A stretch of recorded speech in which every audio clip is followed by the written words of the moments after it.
Hey, Mark, Ty, how welcome. are you? Very good to see you. I'm gonna wonk out here, and I know you can dive down into these numbers with me.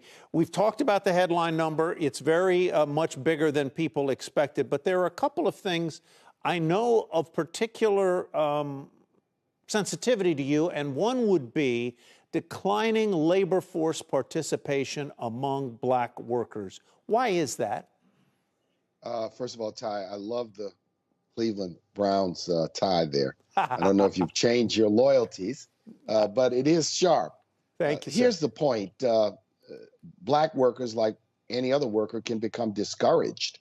They're in the workforce, they're seeking jobs, and then they drop out, and they may go a month or two without putting in a new application for work. Remember, the unemployment numbers measure only those who've sought employment in the last month versus those who've been hired in the last month. Important to understand the statistics here. And it's also crucial to look at this U6 number, which identifies those who are working part-time who'd like to work full-time. But notwithstanding this sort of bouncing around in the labor force participation rate, and I might also add that sometimes this report doesn't capture the number of people who've decided to join the gig economy, the Uber, the DoorDash, those sorts of things, the Lyft. But there are other gig opportunities that may not fully be captured when you look at this jobs report. The inequality remains, the 2-to-1 ratio between black and white unemployment. But Ty, this is an outstanding report because it not only beat analysts' expectations, because here's the punctuation point, and that is that employment has just about come back to pre-pandemic levels. And what does that mean from a historical perspective? It means that this has been one of the fastest post-recession recoveries in modern American history. I mean, we had double-digit unemployment 2 years ago.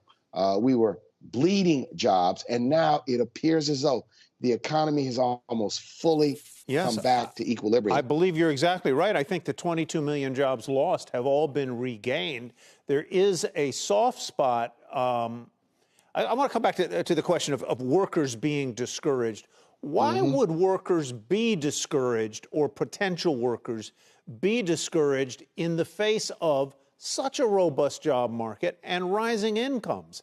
I would think they would be discouraged in a shrinking labor market where incomes were falling and layoffs were high, and that's not happening.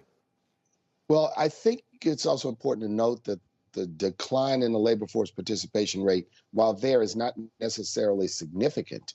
And we may see this number bounce. We may see this number bounce around over the next several months as optimism is restored to the economy and the prospect for job creation becomes stronger. But sometimes you have skills mismatches. Sometimes you have geographic mismatches.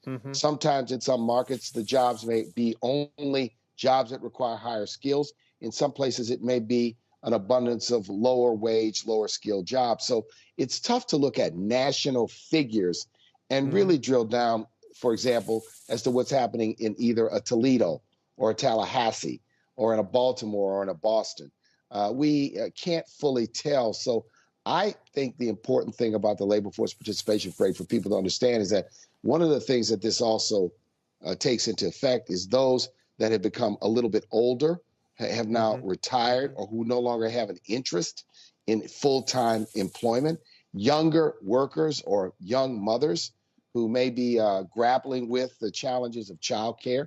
So we've got to look at this number, but the discouraged worker is always a factor. And I think it would be great for CNBC to get out on the road sometime. Maybe we need to go talk to some of these workers and find out, well, you took 60 days, you look for a job, then that third month you said, you know what, I'm not going to look this month because I couldn't find anything I liked or I wanted. So sometimes that behavior is very rational.